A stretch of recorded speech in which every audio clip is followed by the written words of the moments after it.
Hey guys, দেখো আজকে আমাদের বাড়িতে এরকম ভাত আছে, এখানে স্যালাড আছে, আর এই দেখো পুঁই শাকের তরকারি, আর ওইখানে দেখো মাছের তেল আছে, আর ওখানে মাছের ঝোল আছে, আর এই যে পালং শাক দিয়ে চিংড়ি মাছ দিয়ে ঝোল। আজকে আমাদের রাত্রে এটাই খাবো।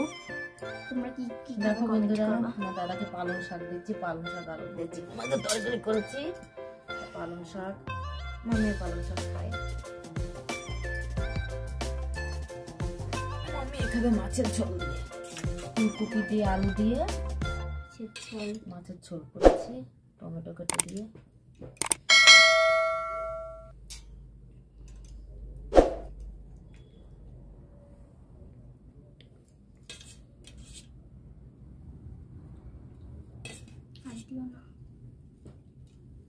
তো এখন আমি এটাই খাবো। তো বাই বাই।